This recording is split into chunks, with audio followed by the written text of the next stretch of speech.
Hello, everyone. We bring several Gen Z leaders on this platform, and the objective is to share their challenges and successes, and most importantly, talk about what kept them going through hard times. Today, we bring in a super enthusiastic leader with an I can do it attitude. Please join me in welcoming Yash Tiwari. Hi, Yash. Hello everyone. Hi Pranava. How are you? I'm good. How about you? I'm doing very well and especially very excited for our interview ahead. Yeah, me too, as well. Let me introduce you to our audience. There was so much about you, and it took some time for me to curate it. Um, Josh is a four-time TEDx speaker and Josh Talk speaker just at the age of 18. He is a youth mentor and has written an internationally acclaimed and awarded book named A Celebration in Tribulation, and has also published two research papers just by the age of 16. As a young public speaker and youth mentor, Yash frequently delivers talks and sessions in various schools, colleges, events, and seminars and literature festivals. He also works at My Captain as a mentor. He was credited in the top 100 inspiring authors of India by TIA, the author of the year by NE8X, and he was nominated as the best debut author by ICMDR.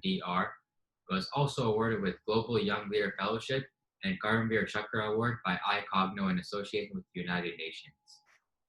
His debut novel, A Celebration in Tribulation, was about an unheard and unspoken disease named the Creutzfeldt-Jakob disease, a neurological ailment. So Yash, you're a four-time TEDx speaker just at the age of 18. This is a huge accomplishment. Yes, that is true. Thank you so much Pranava. Yeah. What originally pushed you to start public speaking like this? So my journey as a public speaker, I believe, truly started in my first TEDx talk. Once I was through with publishing my debut novel, after it received a lot of not just national, but I believe international acclaims and appreciation from all around the world, people started to notice that there is this young guy at this very young age, not just trying to write a book or start a story, but start a conversation, start a dialogue about something which is not very much known, which is not very much heard. So I think that is what primarily caught the attention of the international as well as national media towards the project which I was working on. And that is when I was invited for my first TEDx talk in, I believe, less than 12 months after my debut novel was released. And I delivered my first TEDx talk, and I was able to see the impact I was able to create through my words. I was able to create through the conversation which I was starting through my own words. So I believe that is where my journey as a public speaker, and in fact, my passion as a public speaker truly started. Wow, that's great. And there are Thank you so much. there's many young people around me who have several great thoughts to express, just like you did, but they don't know how to, such as they don't know the platform, they don't know how to share it, or they just have a fear of public speaking in general. What is your advice? Yes. So, firstly, I believe it is my personal belief that in today's world, in today's century, where everything is so much connected, not just technologically, but on a global standpoint, one should not be worried about the fact that they do not have a platform to deliver their words or start a conversation. It doesn't mean that I was on the platform of TEDx and there is a same aged guy with the same ideology who might not be able to get to the platform of TEDx and he will not be able to start a conversation. That is not true. Today, we are empowered by the media of social platforms. We have these social networking platforms where anyone and everyone can start conversations, can speak out their views, and present their unique ideas and thoughts in front of the world. Like, even right now, we are able to connect and we are able to start this dialogue through the platform of social media. We are not physically congregating, right? So it should be one thing in everybody's mind who is willing to start a conversation just like I did, that right now you are empowered by the platform of social medias. You have the power in your hand, you have the platform for your own self where you can speak out your unique ideas and your unique thoughts. And answering your question, I believe Yeah, I think you cut out for a second.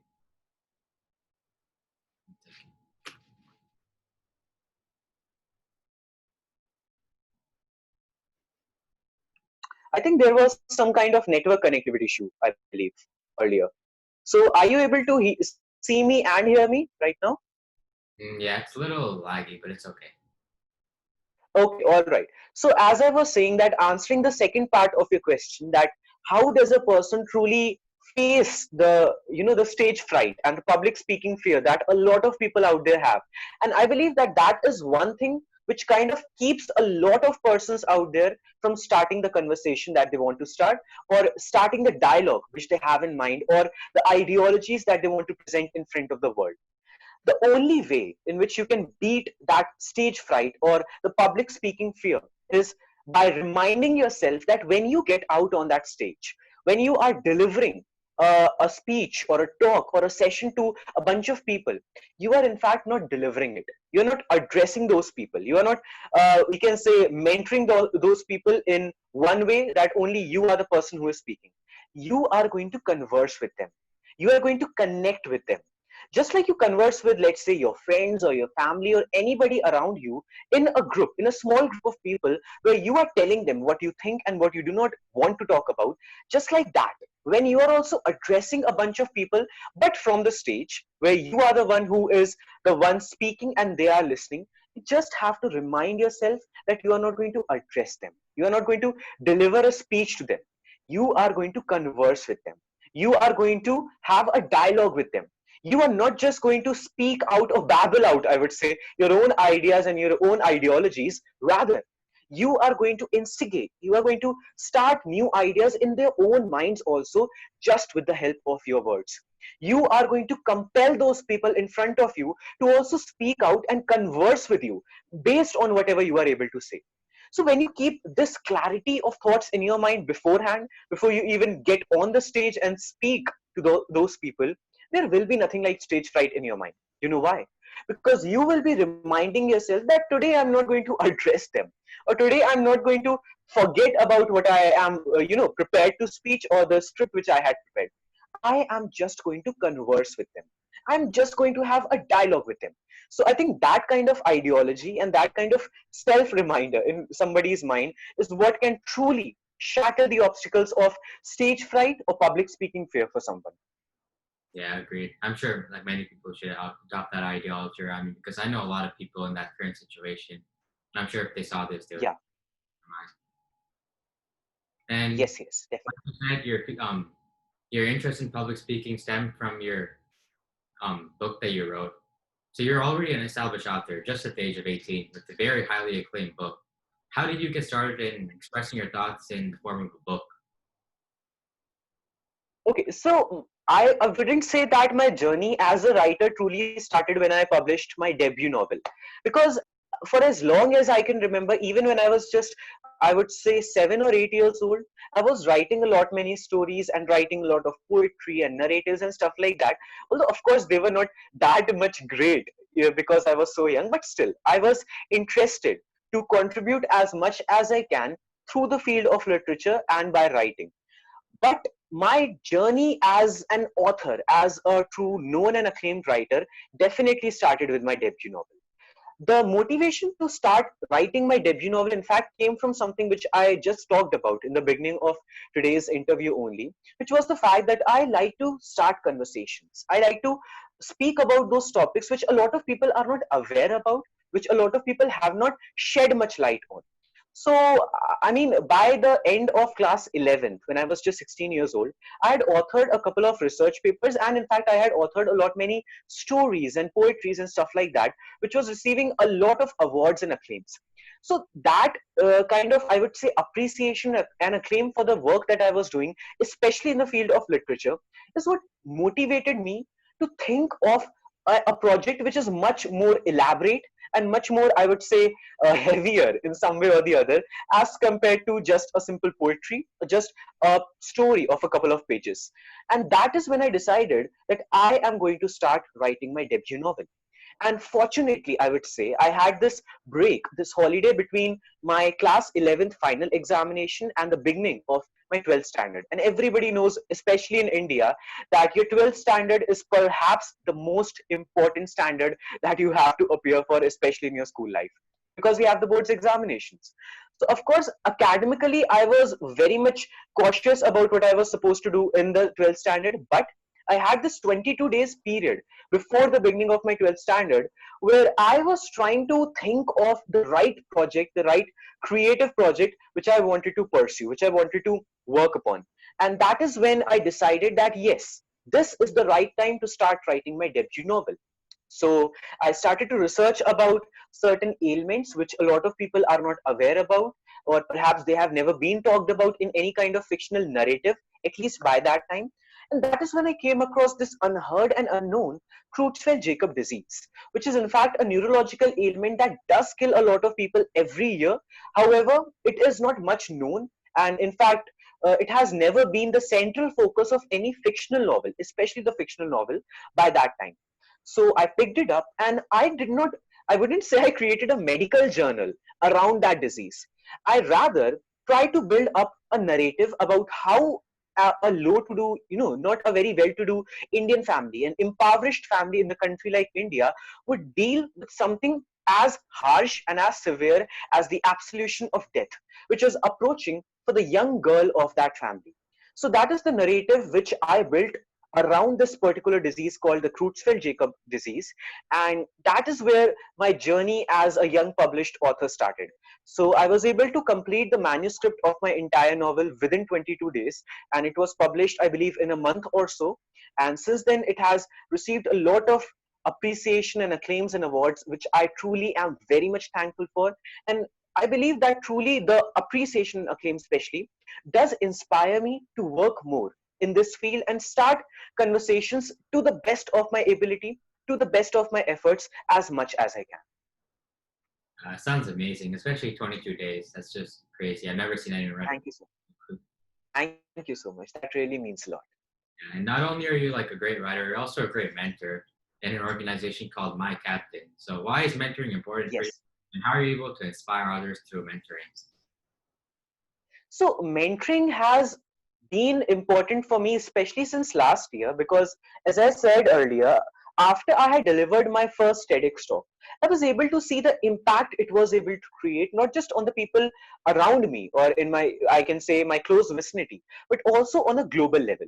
I was able to see the youngsters who were inspired by my words, who were inspired by the way I delivered a talk regarding something which is much known and much relatable.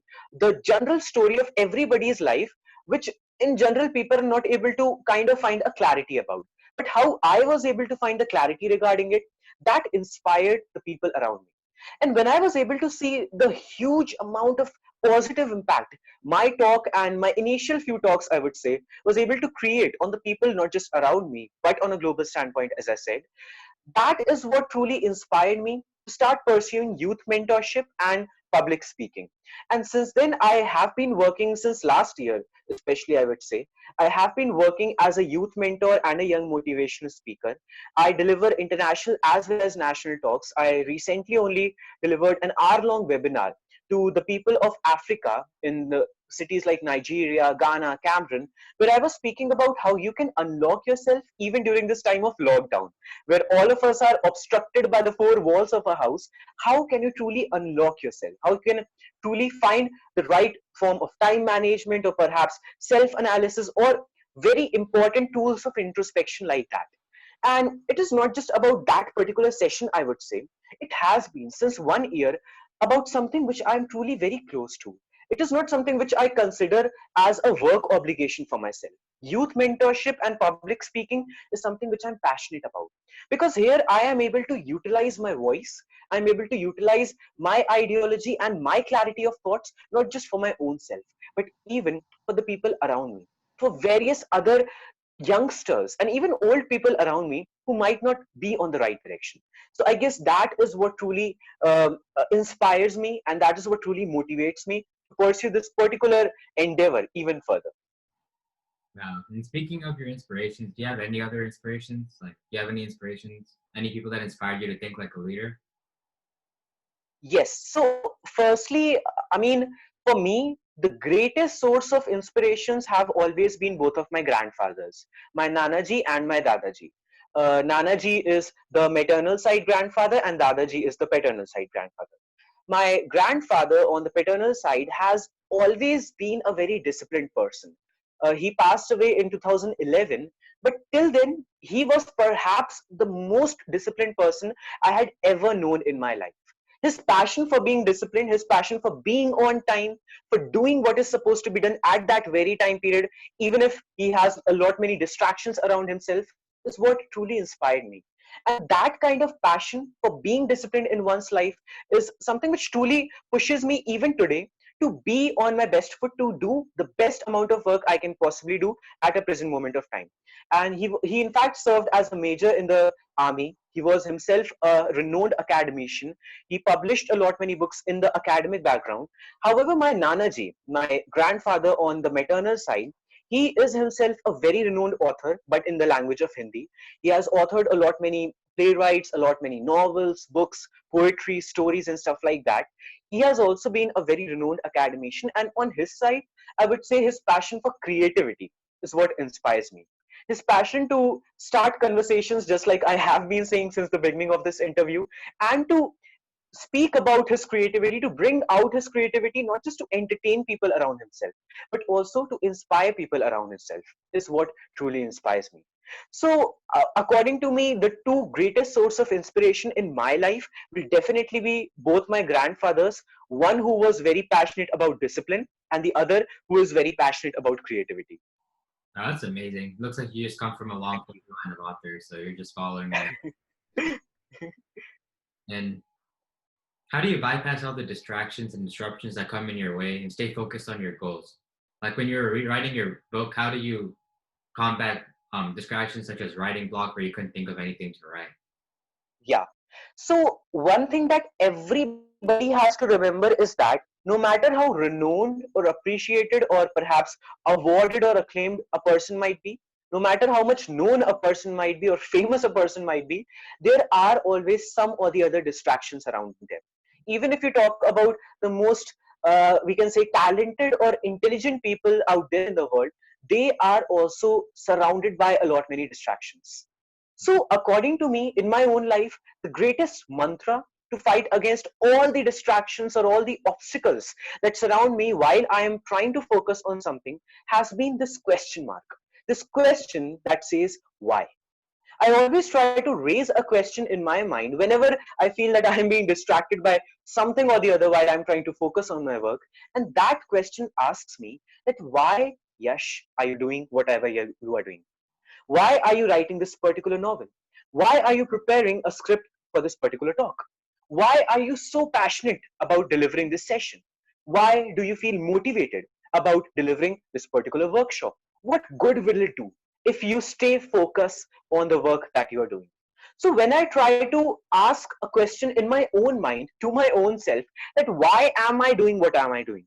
What is the reason behind which the work that I'm doing, and what will I be able to benefit from or yield from whatever I am trying to focus on? I am able to fight against those distractions. Because trust me, when you give yourself a logical reasoning behind whatever kind of endeavor you are trying to focus on, that logical reasoning will always be much more greater and stronger than the kind of distractions that you're surrounded by.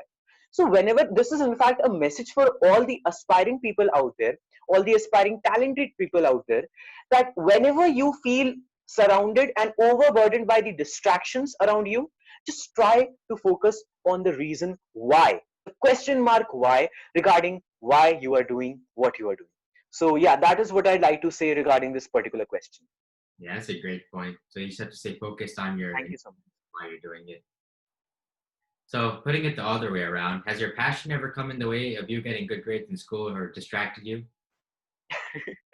See, that is, I would say, that is a very relatable question for any person out there who is trying to follow their dreams and follow their passions to their best ability. Because of course, all of us do have academic obligations that we have to deal with, but at the same time, we cannot completely give up on our passions just because of them, or at least we should not give up on our passions. This, in fact, this question reminds me of this not very old anecdote from my own life, where my first TEDx talk last year was in fact scheduled right in between of my 12th standard final examinations. And as I said, that those 12th final examinations are very important in any person's life. And to have my first ever TEDx talk, something which I was so very excited about and so very passionate about, to be scheduled right in between of them, It was just scary to another level, which I cannot possibly express in words. However, that doesn't mean that it was able to come in between of my academic grades or academic success, or on the other side, my academic obligations were coming in way when I was trying to, let's say, pursue my passion or do what I was passionate about. Because I have always lived by one motto in my life, that no matter whatever you are caught up in, you have to prioritize. You have to understand what is important today. Of course, we have to look on the bigger picture. We have to look what kind of work I have to do today in order to create a good change, a better change in my life in, let's say, 1 year from now on, or 1 month from now on, or even 10 years from now on. However, you also have to equally focus enough on the smaller picture. One has to look what they have to do in the present day. If I know that let's say the entirety of next month of mine is going to be invested in my board's examination, but on 17th I have my TEDx talk, so I have to invest at least a couple of days before that, particularly to the talk that I had to deliver. However, that doesn't mean that I can completely give up on all the academic obligations, or the I would say the studies or the practice which I was supposed to do for my examinations. So when I try to prioritize everything according to what is to be done today and what kind of change it will create tomorrow, that truly helps me in understanding how I can, I can say, go through all the phases of being stuck into the academic obligations also, while also trying to focus on my passions. Wow, that's great. Yeah.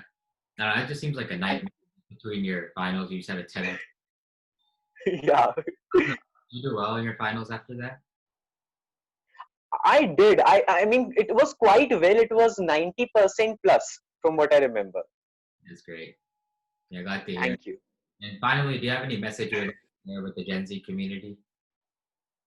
So, one specific advice which I would like to give to the Gen Z community out there is that never consider your age or your lack of experience as an obstruction for yourself. Of course, there are people out there who are much more experienced than you, who have quite a different ideology and quite a different set of experience than you do right now. But that doesn't mean that you are anywhere low. You are as unique as you possibly can be. You are coming from the present world with the present ideology, the modernized ideology, I would say. So that makes you unique. You have the seeds of uniqueness in your own self. They will work only and only when you try to introspect yourself. So try to look at your own self, try to analyze your own self to the best of your ability. Never ever try to consider your age or your lack of experience or even where you are coming from or who you are as an obstruction. Always try to strive for the best. Always try to strive for a social change. Always keep one thing in mind, that no matter what kind of initiative you are taking, it should benefit you, but at the same time, it should also benefit or at least positively impact the society around you. All your actions should be impacting the society around you in some or the other positive manner. Because if each one of us does not stand up to take initiatives which have a positive impact on the society around us, we will not be able to create a sustainable future for ourselves. So definitely do good, be passionate, be enthusiastic, and be lively. That is what I'd like to advise to all the people out there. It's a great message. Yeah, thank you Thank you so much. for joining up today, Ash. It was a great talk, and you're very inspiring. You're a great speaker. So many accomplishments just at 18. Still like a kid, and so many accomplishments already. It's amazing. Thank you. That really means a lot. And all the very best for your initiative. Yeah, thank you. I'm gonna end the recording now.